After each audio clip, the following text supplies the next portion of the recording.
কোরবানির ঈদ উপলক্ষে এবার মিলেছে লম্বা ছুটি। রাজধানী ছাড়তে গভীর রাতেও বাস টার্মিনালগুলোতে উপচে পড়া ভিড়। তবে বিভিন্ন গন্তব্যে নির্ধারিত হারের চেয়ে বেশি ভাড়া রাখার অভিযোগ অনেক যাত্রীর। অভিযোগ আমলে নিয়ে মহাখালী বাস টার্মিনালে অভিযান চালায় সেনাবাহিনী। বাড়তি ভাড়া আদায়ের অভিযোগে আটক করা হয় একজনকে। বৃহস্পতিবার দিন পেরিয়ে রাতেও বাস টার্মিনালগুলোতে ছিল ঘরমুখী মানুষের চাপ। ঈদ উল আজহার ছুটিতে প্রিয়জনের সঙ্গে ঈদ করতে ঢাকা ছাড়ছে লাখো মানুষ। স্বজনদের সাথে ঈদ উদযাপনে গভীর রাতেও তাই পরিবারের সদস্যদের নিয়ে বাস টার্মিনালে অপেক্ষা। ঈদের জন্য যাচ্ছি, ঈদের আনন্দ করতে যাচ্ছি। বাপ মা আছে, ভাইয়ের আত্মীয় স্বজন আছে, তাদের জন্য সাক্ষাৎ করার জন্য যাচ্ছি। লম্বা ছুটি পাওয়ার জন্য বাড়িতে যাচ্ছি, আর বাড়িতে যাচ্ছি আত্মীয় স্বজনদের সাথে ঈদ করার জন্য যাচ্ছি। দিনের বেলা গেলে যানজট বেশিরভাগ, এই কারণে মনে করেন যে যাচ্ছি এত রাত্রে। পর্যাপ্ত বাস না থাকার কথা বললেন অনেক যাত্রী। আবার কারো কারো অভিযোগ বাড়তি ভাড়া আদায় করছেন কাউন্টারের কর্মীরা। তবে বরাবরের মতোই এসব অভিযোগ ঠিক নয় বলে দাবি পরিবহন সংশ্লিষ্টদের। ভাড়া হলো 200 টাকা, এখন 800 টাকা ভাড়া চাইতেছে। কিনে সব গাড়ির 800 টাকা ভাড়া চাইতেছে ওরা। ঘুরতাছি ফ্যামিলি লিয়ে যাইবার পারতাছি না। 1000 টাকা মামে সিংসা, 300 টাকার ভাড়া 1000 টাকা আছে। 450 করে ভাড়া, ওইভাবে আমি যাচ্ছি। সরকারে যেভাবে অনুদান দিচ্ছে এইভাবে। এদিকে বাড়তি ভাড়া ও অনিয়মের অভিযোগে বৃহস্পতিবার গভীর রাতে মহাখালী বাস টার্মিনালে অভিযান চালায় সেনাবাহিনী। সরকার নির্ধারিত ভাড়া হচ্ছে 450 টাকা 50 পয়সা, ঠিক আছে? আপনারা 450 টাকার 1 টাকা বেশি দিবেন না। বাড়তি ভাড়া আদায়ের অভিযোগে একজনকে আটক করা হয়। টাকা ফেরত সবার একজনের টাকা একজনের টাকা বাকি থাকবে না, সবার টাকা ফেরত দাও। ঈদ যাত্রা নির্বিঘ্ন করতে ও পরিবহন খাতে অনিয়ম বন্ধে মাঠে থাকার কথা জানিয়েছে সেনাবাহিনী। নূরে জান্নাত, ইন্ডিপেন্ডেন্ট নিউজ, ঢাকা। সাভারের নবীনগর চন্দ্রা মহাসড়কে রাতে প্রায় 7 কিলোমিটার এলাকা জুড়ে যানজট দেখা দিয়েছে। তবে ঢাকা আরিচা মহাসড়ক দিয়ে যান চলাচল স্বাভাবিক। পুলিশ জানিয়েছে, বুধবার সাভার ও আশুলিয়া শিল্পাঞ্চলের 40% শিল্প কারখানায় ঈদের ছুটি হয়। বাকি 60% কারখানায় বৃহস্পতিবার ছুটি হওয়ায় বিকেল থেকে সড়কে যানবাহনের চাপ বাড়তে থাকে। এতে সন্ধ্যার পরই বাইপাইল ত্রিমোড় এবং চন্দ্রা ত্রিমোড়ে দীর্ঘ 7 কিলোমিটার এলাকা জুড়ে যানজট তৈরি হয়। এদিকে ঈদযাত্রায় অতিরিক্ত গাড়ির চাপে ঢাকা টাঙ্গাইল যমুনা সেতু মহাসড়কে সকাল থেকেই রাত পর্যন্ত থেমে থেমে যানজট সৃষ্টি হয়। দীর্ঘ অপেক্ষায় ভোগান্তিতে পড়েন যাত্রী ও চালকরা। এছাড়া দুপুরের পর থেকে চাপ বেড়েছে ঢাকা চট্টগ্রাম মহাসড়কেও। তবে ঢাকা ময়মনসিংহ মহাসড়কে যানবাহনের চাপ কিছুটা কমেছে। অতিরিক্ত যানবাহনের চাপে ঢাকা টাঙ্গাইল যমুনা সেতু মহাসড়কে বৃহস্পতিবার রাতেও গাড়ি ধীর গতিতে চলাচল করেছে। মহাসড়কের যমুনা সেতু থেকে টাঙ্গাইল সদরের আশেকপুর বাইপাস পর্যন্ত অন্তত 25 কিলোমিটার এলাকায় থেমে থেমে যানজট রয়েছে। এতে উত্তরাঞ্চলগামী মানুষ পড়েছেন চরম ভোগান্তিতে। ঢাকা টাঙ্গাইল মহাসড়কের পরিস্থিতি নিয়ে এই মুহূর্তে জানাতে আমাদের সঙ্গে যোগ দিচ্ছেন সহকর্মী মামুনুর রহমান। মামুন, এই মুহূর্তে ঢাকা টাঙ্গাইল মহাসড়কের পরিস্থিতি আপনি কেমন দেখছেন? যাত্রীরা কোনো ভোগান্তির কথা জানিয়েছে কিনা? যাত্রীদের যে ভোগান্তিটা, এটা কিন্তু বলে গত 30 ঘন্টা যাবত এই মহাসড়কে গাড়ির দীর্ঘ সারি থেমে থেমে যানজট, যেটাই বলি সেটা কিন্তু হচ্ছে। আমি যদি দেখানোর চেষ্টা করি, এখন আমি আছি সদর উপজেলা বিকুমাটি নামক এলাকায়। গাড়ির যে এই যে লেনটি দেখছেন, এটি উত্তরবঙ্গ লেন। এই লেনে যে চাপটি দেখছেন, এটা শুরু হয়েছে অন্তত 30 ঘন্টা মহাসড়কে শুরু হয়েছিল। আমরা যেটা বলছিলাম যে থেমে থেমে যানজটের যে দৈর্ঘ্যটা, সেটা সবচেয়ে ছোট যখন ছিল তখন ছিল 15 কিলোমিটার এবং এটা প্রায় 30 কিলোমিটার। ফলে এই 30 ঘন্টার ভিতরে যেসব মানুষ উত্তরবঙ্গের দিকে এই মহাসড়ক ব্যবহার করে যাওয়ার চেষ্টা করছে, তারা চরম ভোগান্তিতে পড়েছে। এর বাইরে ছিল বৃষ্টিতে আরো মানুষ নাকাল হয়েছে। তো আমরা পুলিশের সাথে কথা বলে জানার চেষ্টা করেছিলাম যে এই যে এত লম্বা সময় যানজট ছিল এই মহাসড়কে। ইতিপূর্বে আমরা যেটা দেখেছি যে যানজট আমরা নিরসন হয় বা যানজট একদম কমে যায়। এবার কিন্তু আমরা সেটা দেখি না। অন্তত 30 ঘন্টা যাবৎ মহাসড়কে এই দীর্ঘ সারি ফেলে ফেলে যানজট গুলি হচ্ছে। তো তারা যেটা বলছে অতিরিক্ত যানবাহনের একটা চিত্রের কথা বলি। গত 24 ঘন্টায় যমুনা সেতু দিয়ে রেকর্ড সংখ্যক এ তাদের 64,200 উপরে যানবাহন পারাপার হয়েছে। এই যে বিপুল সংখ্যক যে যানবাহন চলাচল করেছে এর প্রভাব কিন্তু পড়েছে। এছাড়া অনেক লক্ষ গাড়ি মহাসড়কে বিকল হয়েছে, সেগুলি সরাতে সময় লেগেছে। আর প্রতিনিয়ত ছোট ছোট দুর্ঘটনা ঘটে, সেসব দুর্ঘটনায় হতাহতের ঘটনা না ঘটলেও যানজটে সময় লাগে। এই কারণে যানজট সৃষ্টি হয় এবং যানজটের সৃষ্টি একবার হলে সেটা আর ছাড়ছে না। কারণ আবারও বলছি যে ধারণ ক্ষমতার চাইতে কয়েক গুণ বেশি যানবাহন কিন্তু এই মহাসড়কে চলছে। স্বাভাবিক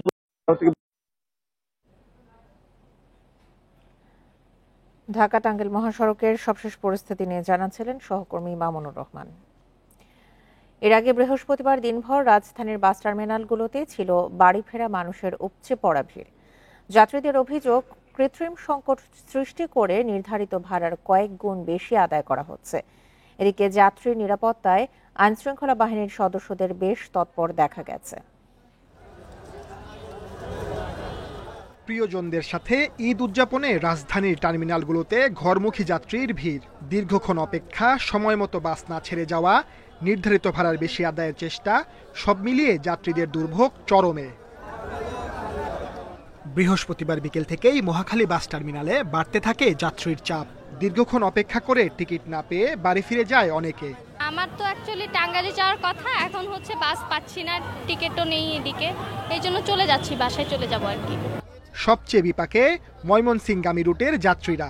তাদের দাবি, টার্মিনালে বাস দাঁড়িয়ে থাকলেও ছেড়ে যাচ্ছে না গন্তব্যে। চাওয়া হচ্ছে কয়েক গুণ বেশি ভাড়া। কোনো গাড়ি নেই জায়গায়, প্রায় 4 ঘন্টা ধরে বসে রয়েছি, এখন পর্যন্ত এই জায়গায় এই অবস্থানে আছি, কোনো গাড়ি পাইতেছি না। পিছন দিয়ে ওই দিক থেকে গাড়ি যাইতেছে, 300 টাকার ভাড়া 1000 টাকা হলে গাড়িতে উঠাইতেছে, আর আলে ডাইকা নিয়ে অন্ধকারে তারপরে ভাড়া চাই, এমনি প্রকাশ্যে এখানে আসে না। মাঝে মাঝে খেয়াল করতেছিলাম যে কিছু গাড়ি এখানে ফাঁকা যায়, সে রাস্তা ক্রস করে ওই পার থেকে 700-800 টাকা উঠাইতেছে, যে সিটে 800 টাকা, 1000 টাকা এবং দাঁড়ায় গেলে 500 টাকা। বাস মালিকদের পক্ষ থেকে জানানো হয়, মহাসড়কে প্রচণ্ড যানজট এবং কিছু স্থানে গাড়ি বিকল হওয়ায় বাস আসতে দেরি হচ্ছে। এতে টার্মিনালে বাড়ছে যাত্রীর চাপ। জামে গাড়ি বন্ধ হয়েছিল, বন্ধ হওয়ার কারণে রাস্তায় আবার গাড়ি ঢুকতে পারে নাই, টার্মিনালে ঢুকতে পারে নাই। যাত্রীর চাপ, গাড়ি ঢুকতে পারে নাই। যাত্রীগুলো প্রায় 6 থেকে 8 ঘন্টা, 5 ঘন্টা, 6 ঘন্টা অনেকক্ষণ ওয়েট করছে। ওয়েট করার পরে যাত্রীগুলো জমে গেছে। যাত্রী নিরাপত্তায় ছিল বাস টার্মিনালে পুলিশ, সেনাবাহিনী সহ বেশ কিছু স্বেচ্ছাসেবক সদস্যের টহল। Sajjad Hossain, independent news, Dhaka. দেশের বিভিন্ন জেলায় শেষ মুহূর্তে জমে উঠেছে কোরবানির পশুর হাট। সবগুলো হাটেই বেচাকেনা ভালো। বড় পশুর চেয়ে ছোট ও মাঝারি গরু বিক্রি হচ্ছে বেশি। হাটে অসুস্থ পশু শনাক্তে কাজ করছেন ভেটেরিনারি কর্মকর্তারা। বগুড়ার মহাস্থান হাট, সবচেয়ে বেশি পশু বেচাকেনা হয় এখানে। জেলায় স্থায়ী অস্থায়ী মিলিয়ে 160টি হাটে চলছে পশু বেচাকেনা। এবারও ছোট ও মাঝারি গরুর চাহিদা বেশি। দাম নিয়ে মিশ্র প্রতিক্রিয়া ক্রেতা বিক্রেতাদের।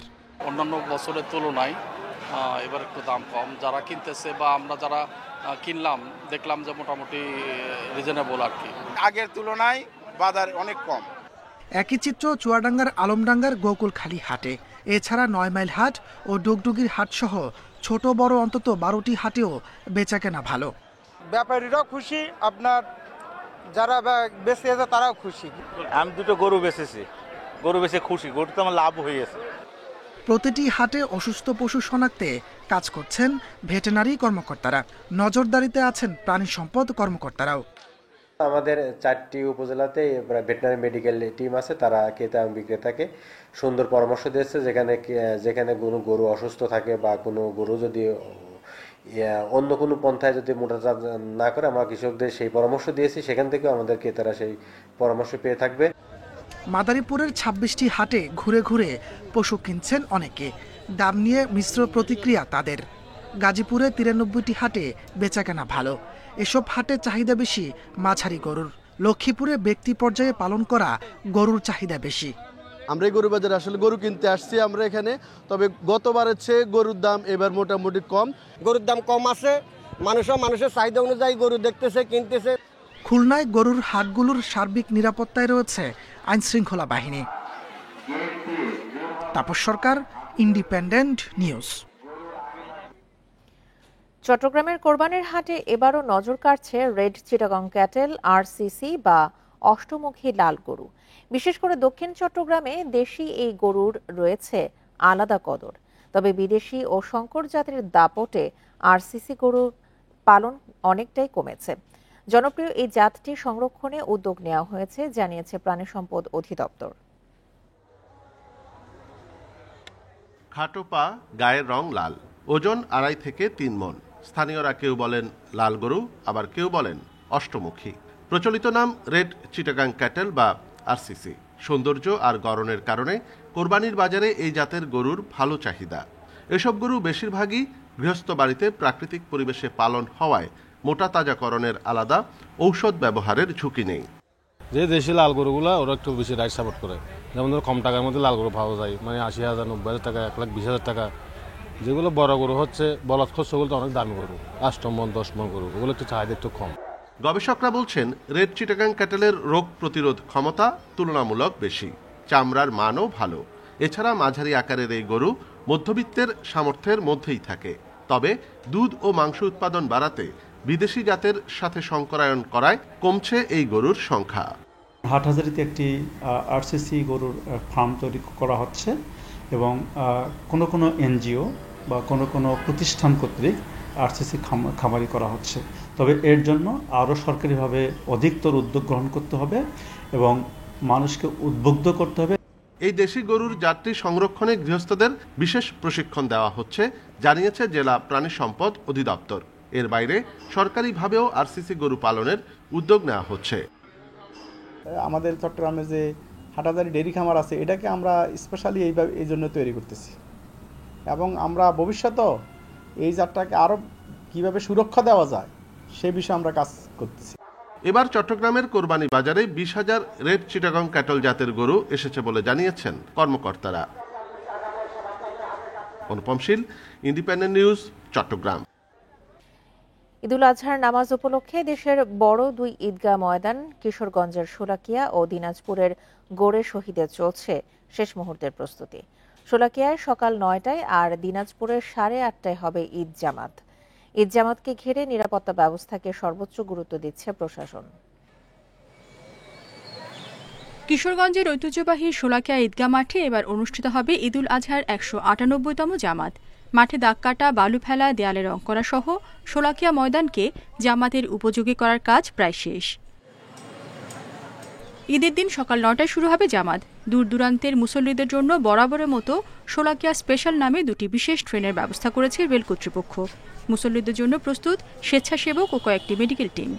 বড় জামাতের মধ্যে নামাজ পড়লে এটা মনে একটা প্রফুল্লতা, আর এটা শোলাকিয়া মানে আলহামদুলিল্লাহ আমরা পাই। ছোটবেলা থেকে নামাজ পড়ি, দাদার সাথে প্রথমে নামাজ পড়ছি, পরে বাবার সাথে, পরে আমরা নিজে এবং আমরা ছেলে মেয়েদেরকে নিয়ে আসি। এখন নিশ্চিত নিরাপত্তার ব্যবস্থা রাখা হয়েছে, ফায়ার সার্ভিস আছে, যদি অগ্নিকাণ্ড বা অন্য কোনো ধরনের দুর্ঘটনার আশঙ্কা যেহেতু থেকেই যায় সেই বিষয়গুলোতে দেখার জন্য ফায়ার সার্ভিসও এখানে তাদের টিম থাকবে। দিনাজপুরের গোড়ে শহীদ বড় ময়দানেও মাঠ পরিষ্কার, লাইন টানানো, মিনার পরিষ্কার, অজুখানা, টয়লেট, তোরণ নির্মাণের কাজ প্রায় শেষের পথে। জেলা প্রশাসনের পক্ষ থেকে মুসল্লিদের নিরাপত্তা সহ সব সুযোগ সুবিধা নিশ্চিতে প্রয়োজনীয় ব্যবস্থা গ্রহণ করা হয়েছে। ধর্মপ্রাণ মুসল্লিকে এখানে মানানসই পরিবেশে তাদের এখানে প্রবেশ করাবো। ইনশাল্লাহ কোনো রকমের ঝুঁকি আমাদের নাই, আমাদের কোনো এরকম ঝুঁকিপূর্ণ অবস্থা তৈরি হতে পারে এরকম আমাদের কোনো আশঙ্কা নাই। আমরা ইনশাল্লাহ শতভাগ প্রস্তুত আছি। গোড়ে শহীদ ময়দানে ঈদুল আজহার প্রধান জামাত হবে সকাল 8:30টায়। মাঠের সার্বিক নিরাপত্তায় থাকবে 4 স্তরের নিরাপত্তা বলয়। রেশমি নন্দী, ইন্ডিপেন্ডেন্ট নিউজ। কোরবানির চামড়া কিনতে 232 কোটি টাকা ঋণ দেবে সরকারি বেসরকারি ব্যাংক। তবে প্রয়োজনের তুলনায় তা অনেক কম বলছেন খাত সংশ্লিষ্টরা। চামড়া শিল্পের সুদিন ফেরাতে দীর্ঘমেয়াদী নীতি সহায়তার তাগিদ তাদের। আর বরাবরের মতো এবারও ট্যানারি মালিকদের কাছে বকেয়া নিয়ে দুশ্চিন্তায় কাঁচা চামড়া ব্যবসায়ীরা। দেশের চামড়ার বার্ষিক চাহিদা সিংহভাগই আসে কোরবানির পশু থেকে। ঈদের সময় সংগ্রহ করা চামড়া দিয়েই সারা বছর চলে ট্যানারির কারখানাগুলো। মৌসুমের সময় চামড়া কিনতে প্রয়োজনীয় অর্থের দরকার হয় ব্যবসায়ীদের। কেন্দ্রীয় ব্যাংক বলছে এবার চামড়া কিনতে উদ্যোক্তাদের জন্য 232 কোটি টাকার তহবিল গঠন হয়েছে। চামড়া সংগ্রহ করতে না পারে তবে স্বাভাবিকভাবে এটা পাচার হয়ে যাবে, কিন্তু আমরা তো আমাদের এরকম একটা মূল্যবান মানে শিল্পপণ্য পাচার হোক, এটা হতে দিতে পারি না। এই জন্য 232 কোটি টাকার একটা ঋণ ফান্ড গঠন করা হয়েছে ব্যাংকগুলির জন্য, তারা যাতে এই চামড়া ক্রয় করতে পারে। ব্যাংকগুলো তহবিলকে যথেষ্ট বললেও কাঁচা চামড়া ব্যবসায়ী ও ট্যানারি মালিকদের মতে তা প্রয়োজনের তুলনায় কম। আর্থিক সমস্যা তো অবশ্যই হবে, যেহেতু আমাদের পূর্বের যে টাকাগুলা কেউ কোনো পূর্বের টাকা দেয়নি। রানিং যে গত বছর কোরবানি যে চামড়া নিচ্ছে তারা এই পর্যন্ত সে অনেক টেনেরা সম্পূর্ণ টাকা এখনও পরিশোধ করেনি। 3টা ধাপে আপনার এই ঋণটা দিবে, কিন্তু এই যে ঋণ ব্যবস্থাপনাটা, এটা আমি মনে করি যে এইটাও আপনার মনে করেন যে এককালীন দেওয়া উচিত ছিল, এবং পাশাপাশি এই যে 230 কোটি টাকা কিন্তু আসলে প্রয়োজনের তুলনায় খুবই কম। হাজারীবাগ থেকে সাভারে ট্যানারি স্থানান্তরে অনেকে ঋণ পরিশোধে ব্যর্থ হয়েছে। চামড়া শিল্পকে এগিয়ে নিতে ঋণ সহায়তার পরিমাণ বাড়ানোর দাবি ব্যবসায়ীদের। Shahid Ahmed, independent news, Dhaka. প্রায় শতভাগ তৈরি পোশাক কারখানার শ্রমিক মে মাসের বেতন ও ঈদের বোনাস পেয়েছে বলে দাবি বিজিএমইএ এর। সংগঠনটি বলছে মাত্র কয়েকটি কারখানায় বেতন বোনাস দিতে সমস্যা হচ্ছে। সরকারের বিভিন্ন সংস্থার সমন্বিত উদ্যোগে চ্যালেঞ্জ মোকাবেলায় সফলতার দাবি তাদের। অবশ্য শিল্প পুলিশ বলছে 43% কারখানার শ্রমিক মে মাসের বেতন পায়নি। রপ্তানিমুখী তৈরি পোশাক শিল্প মালিকদের সংগঠন বিজিএমইএ এর দাবি, ঢাকা ও চট্টগ্রামের 2092 কারখানার মধ্যে 2টি ছাড়া সবাই ঈদের বোনাস দিয়েছে। মে মাসের বেতন পরিশোধ হয়েছে 2085টি কারখানায়। আজকে বেতন দিয়ে দিচ্ছে, বোনাস বেতন পাইছি, দেশে যাইতেছি ফ্যামিলি লাগে, ঈদ করবো, খুব খুশি আছি। বেতন বোনাস পাইছি, আমরা সবাই খুশি, ঈদে বাড়ি যাব। বাংলাদেশ ব্যাংক থেকে ইনসেন্টিভ দেওয়া হয়েছে এবং সরকার থেকেও সাপোর্টের কথা বলা হয়েছে। ব্যাংক সহ সকল ক্ষেত্রে আইন শৃঙ্খলা বাহিনীও তৎপর ছিল এবং আমাদের শ্রমিক ভাই বোনরাও যথেষ্ট কোঅপারেটিভ ছিল। মালিকদের সংগঠনটি বলছে ঈদের আগে শ্রমিকের বেতন বোনাস পরিশোধে তৎপর ছিল সরকার ও শিল্প মালিকরা। বাংলাদেশ ব্যাংক, অর্থ ও শ্রম মন্ত্রণালয়ের উদ্যোগে রপ্তানি প্রণোদনার অর্থ গতবারের চেয়ে বেশি ছাড় হয়েছে, ফলে ছোট মাঝারি কারখানাও সময় মতো বেতন বোনাস দিতে পেরেছে। 1750 কোটি টাকা আমরা প্রণোদনা নিয়ে এসেছি এবং সেখানেও ক্ষুদ্র মাঝারির জন্য অগ্রাধিকার দেওয়া আছে। গত বছর এইটার পরিমাণ ছিল 1000 কোটি টাকা। মাসখানেক আগে থেকে এটা নিয়ে কাজ করছিলাম এবং আমাদের সরকার থেকে বলে দিয়েছে যে এই বেতনের এই যে নবপ্রণোদনের টাকাটা, এটা এই প্রতিষ্ঠানগুলো যাতে তাদের শ্রমিক ভাইদের বেতন ভাতা দিয়ে পরিশোধের জন্য ব্যবহার করতে পারে, সেই সুযোগটা যেন দেওয়া হয়। নিট পোশাক শিল্প মালিকদের সংগঠন বিকেএমইএ বলছে তাদের 98 ভাগের বেশি কারখানায় ঈদ বোনাস এবং 99 ভাগ কারখানায় মে মাসের বেতন হয়েছে।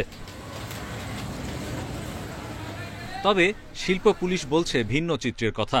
তারা জানিয়েছে বুধবার রাত 8টা পর্যন্ত বিজিএমইএ এর অন্তর্ভুক্ত 17 ভাগ কারখানার শ্রমিক বোনাস পায়নি, মে মাসের বেতন পায়নি 63 ভাগ কারখানার শ্রমিক। বৃহস্পতিবার বিকেল পর্যন্ত বোনাস পরিশোধ করা কারখানা বেড়ে দাঁড়ায় 86%।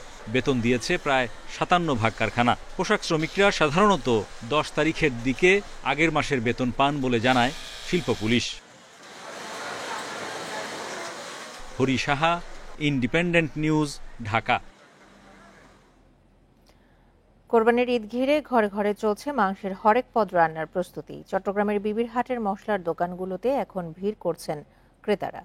গোপন রেসিপিতে তৈরি মেজবানি গুঁড়া মশলা, সাথে দেশি হলুদ আর মিষ্টি মরিচ, সব মিলে জমজমাট মশলার বাজার। কোরবানির ঈদ এলেই বাড়ে মশলা জাতীয় পণ্যের চাহিদা। প্রতি বছর চাহিদার পাশাপাশি দামও বৃদ্ধি পায়। বন্দরনগরী চট্টগ্রামে ঈদ উপলক্ষে জমে উঠেছে মশলার বাজার। দোকানগুলোতে চলছে শেষ মুহূর্তের বেচাকেনা। এর মধ্যে আলাদা জায়গা করে নিয়েছে ঐতিহ্যবাহী মেজবানি গুঁড়া মশলা। 28 ধরনের মশলা একসাথে মেশিনে ভেঙে তৈরি হয় এই গোপন রেসিপির মেজবানি মশলা। এতে থাকে জিরা, জত্রিক, মেথি, ধনিয়া সহ নানা উপকরণ। বিবিরহাটের 4 দশকের পুরনো এসব মশলার দোকানে এখন রীতিমতো লাইন পড়ে যাচ্ছে। আমার বাসার জন্য আগে নিয়ে ফেলছি, এখন আমার বাড়িতে একটা অনুষ্ঠানের প্রোগ্রাম আছে, আমি ওই প্রোগ্রামের জন্য আমি এখান থেকে নিয়েছি। আমার বাড়ি হচ্ছে ফেনীতে। জিনিসটা নিয়ে আপনার জিনিসটা লাললে স্বাদ ভালো হলে তখন ওই জিনিসটা ভুলে যাই, কষ্টটা। প্রতি কেজি মেজবানি মশলা বিক্রি হচ্ছে 1360 টাকায়। একই সঙ্গে বিক্রি হচ্ছে খাগড়াছড়ির দেশি হলুদ ও হাটহাজারির মিষ্টি মরিচের গুঁড়া, যার দাম প্রতি কেজি 300 থেকে 480 টাকা। দামে কিছুটা বেশি হলেও মানের কারণে চাহিদা তুঙ্গে। এটা স্পেশাল আলাদা তৈরি করে, এটার মানটা অনেক ভালো। অন্য অন্য জায়গা থেকে আমি মশলা কিনে দেখছি, আসলে এটাই সেরা। আমার বাবাদের আমল থেকে আমরা এখান থেকে নিই, ওনাদের পণ্যগুলো খুব ভালো, হরিণ মার্কা, ওদের ইয়াটা কোনো ইয়ে নাই, আপনার কোনো রকম ইয়ে নাই, ভেজাল নাই। সারা বছর মশলার বিক্রি থাকলেও কোরবানির ঈদে বাজারের চাহিদা বাড়ে কয়েক গুণ। সকাল থেকে রাত অবধি চলে বেচাকেনা। তবে অন্যান্য বছরের তুলনায় এবার দাম কিছুটা স্থিতিশীল। চট্টগ্রামের ঐতিহ্যবাহী মেজবানি মশলা যেটা, ওই মশলার চাহিদাটা বেশি, আর মেজবানটাই মূলত বেশিরভাগ আমাদের চট্টগ্রাম থেকেই তৈরি। সবসময় বিক্রি হয়, তো কোরবানির সময় একটু চাপ বেশি। এই আমাদের চাহিদা হাটহাজারি মরিচ আছে, ওটা চিটাঙ্গা বিখ্যাত, তারপর মেজবানি মশলা আছে। চট্টগ্রামের বিবিরহাটের ঐতিহ্যবাহী মশলার ঘ্রাণে কোরবানির রান্নায় আসছে অতুলনীয় স্বাদ, আর তাই ঈদের কেনাকাটার তালিকায় মশলা এখন অন্যতম আকর্ষণ। Abdullah Rakib, independent news, Chattogram. শুধু প্রতিবেদন জমা নয়, গুমের সঙ্গে জড়িতদের বিরুদ্ধে দ্রুত ব্যবস্থা নেওয়ার দাবি জানিয়েছেন মানবাধিকার কর্মীরা। একই সঙ্গে তারা টর্চার সেলগুলো সংরক্ষণেরও দাবি জানান। সম্প্রতি দ্বিতীয় অন্তর্বর্তী রিপোর্ট সরকারের কাছে জমা দিয়েছে গুম কমিশন। তাতে বলা হয়েছে এখনও গুম হওয়া ৩০০রও বেশি মানুষের কোনো খোঁজ পাওয়া যায়নি। মানবাধিকার কর্মীদের অনেকেই বলছেন সরকারের ৯ মাস পার হয়েছে, প্রতিবেদনে এখনও গুমের ভয়াবহ তথ্য উদ্ঘাটিত হচ্ছে। তাদের মতে এখন দরকার কার্যকর ব্যবস্থা নেওয়া। কাউন্টার টেররিজম ইউনিট, তারপরে র্যাপিড অ্যাকশন ব্যাটালিয়ন, পুলিশের detective branch of police, DGFI, তাদের প্রতিষ্ঠানের যে কর্মকর্তারা এই অপরাধের সাথে যুক্ত, তাদের সম্পর্কে প্রাতিষ্ঠানিকভাবে কী ধরনের ব্যবস্থাপনা নেওয়া হয়েছে সে বিষয়ে কিন্তু মানবাধিকার কর্মীরাও জানেন না, নাগরিকরাও জানেন না। জুলাই গণ অভ্যুত্থানে গড়া সরকার গুম হওয়া মানুষদের আটকে রাখা টর্চার সেলগুলো সংরক্ষণ করার উদ্যোগ না নেয়ায় হতাশ মায়ের ডাকের আহ্বায়ক সানজিদা তুলি। 2013 সালে গুম হন তার ভাই সাজিদুল ইসলাম সুমন।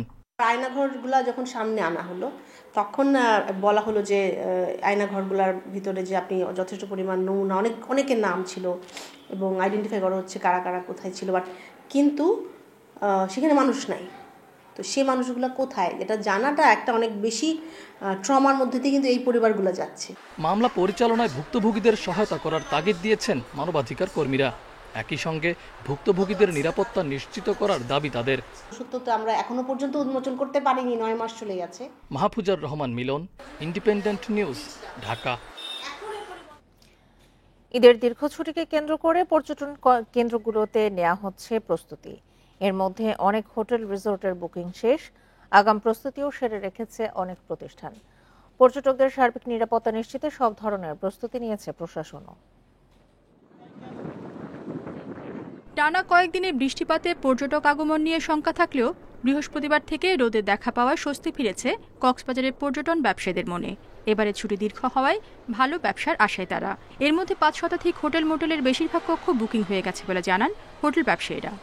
পর্যটন মৌসুমকে সামনে নিয়ে প্রতি বছরের নিয়ে এই বছরও প্রত্যেকটা হোটেলের রিনোভেশনের কাজ হয়েছে এবং শ্বাস রব কক্সবাজারে প্রচুর পর্যটকের সমাগম করবে। আবহাওয়া ভালো থাকলে এবারে টানা বন্ধে খাগড়াছড়ি ও রাঙামাটির সাজেকে লক্ষাধিক পর্যটক সমাগম হবে বলে আশা ব্যবসায়ীদের। পর্যটন কেন্দ্রগুলোতে চলছে মেরামত ও সংস্কারের কাজ। শিশুদের কিড জোন এবং লেক সহ আরও অন্যান্য অনেক কিছুই আছে দেখার মতো। তো আমরা আশা করতেছি যে অন্যান্য বারের মতো এবারও পর্যটকের এই সমাগমটা একটু বাড়বে। সব ধরনের প্রস্তুতি নেওয়া আছে, যেহেতু ঈদুল আজহাতে মোটামুটি টুরিস্ট ঢুকেই খাগড়াছড়িতে। পর্যটকদের বরণ করে নিতে প্রস্তুতি নিয়েছে সিলেটের হোটেল মোটেলগুলো। এর মধ্যে বেশিরভাগ হোটেল মোটেলের ৮০% বুকিং হয়ে গেছে। জেলা পুলিশ ও হাইওয়ে পুলিশের সাথে সমন্বয় করে পর্যটকদের নিরাপত্তা দিতে প্রস্তুত ট্যুরিস্ট পুলিশ। প্রতি বছরই ঈদ বা বিভিন্ন বন্ধতে বাংলাদেশের সব প্রান্ত থেকে পর্যটকরা সিলেটে পর্যটনে আসেন। এবারও ইনশাল্লাহ আমরা আশা করতেছি বিপুল সংখ্যক পর্যটক আসবেন, যেহেতু এবার লম্বা বন্ধটা অনেক বড় লম্বা বন্ধ। টুরিস্টরা যেন নির্দ্বিধায় যেন তারা যাতায়াত করতে পারে সে ব্যাপারে হাইওয়ে পুলিশের সঙ্গে আমরা যোগাযোগ রক্ষা করার চেষ্টা করতেছি। আমাদের একটাই কথা যে এখানে যারা ট্যুরিস্ট যারা আসবে তারা নির্বিঘ্নে যেন এখানে চলাফেরা করতে পারে, কোনোদিনও প্রতিবন্ধকতা সৃষ্টি না হয়। 9 থেকে 13 জুন পর্যন্ত মৌলভীবাজারেও সব হোটেল রিসোর্টে আগাম বুকিং শেষ। পর্যটন সংশ্লিষ্ট প্রতিষ্ঠানগুলোতে ঈদের ছুটিকে সামনে রেখে চলছে আগাম প্রস্তুতি। রেশমি নন্দী, ইন্ডিপেন্ডেন্ট নিউজ। প্রায় 1.5 বছর পর আজ থেকে আংশিকভাবে খুলে দেওয়া হবে বান্দরবানের রুমা ও থানচি উপজেলার পর্যটন কেন্দ্র। জেলা প্রশাসনের জারি করা এক গণবিজ্ঞপ্তিতে এই তথ্য জানানো হয়। বিজ্ঞপ্তিতে বলা হয়, রুমার মুন্নোয়ামপাড়া হয়ে বগালেক পর্যন্ত ভ্রমণ করতে পারবেন পর্যটকরা। এছাড়া থানচি উপজেলায় পর্যটকদের যাত্রার সীমা নির্ধারণ করা হয়েছে মদক অভিমুখে নিন্দুমুখ পর্যন্ত এবং বাকলায় সড়ক পথে তুমাতুঙ্গি পর্যন্ত। গণবিজ্ঞপ্তিতে আরও বলা হয়, ভ্রমণের সময় পর্যটকদের নিরাপত্তা ও সরকারি নির্দেশনা মেনে চলতে হবে।